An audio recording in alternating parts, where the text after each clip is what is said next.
Il y a beaucoup d'espèces bretonnes. On y trouve des variétés acidulées, des pommes douces amères, des pommes aigres amères, des pommes amères, et qui sont plus ou moins sucrées, plus ou moins aromatiques. Et ça fait un joyeux mélange. Avec une météo et un sol adapté, la Bretagne est depuis toujours une terre de pommiers. Au début du XXe siècle, 11 millions de pommiers parsemaient les terres bretonnes.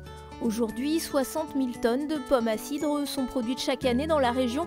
Cela représente un quart de la production française. Depuis quelques années, la filière cidricole connaît une petite révolution. Un nouveau produit booste les ventes et la production, le jus de pomme.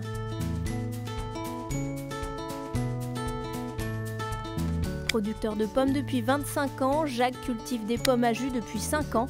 Aujourd'hui, près d'un tiers de ses 85 hectares de vergers sont consacrés à ces variétés, un investissement qui lui a permis de diversifier ses débouchés. Nous avions besoin de sécuriser notre entreprise.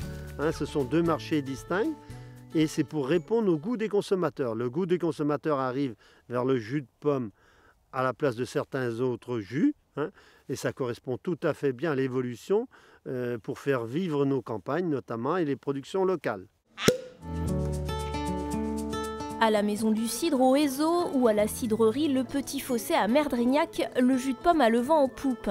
Sans alcool, traditionnel ou pétillant, il séduit les palais des gourmands, mais aussi des consommateurs qui cherchent des produits locaux. Les pommes, c'est assez local, c'est à peu près 30 km autour de l'entreprise.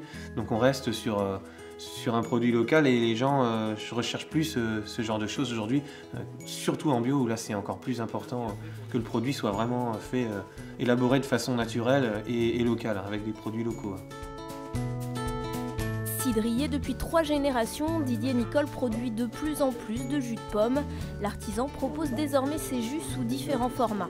On a créé des petits formats, 25 centilitres, donc les formats nomades, donc on appelle ça, donc une personne.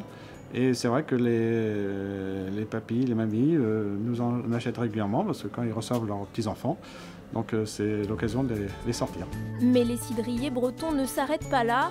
Vinaigre de cidre, confit, gelé ou encore pommeau ou fine Bretagne, la filière ne cesse d'innover afin de faire aimer au plus grand nombre le cidre breton.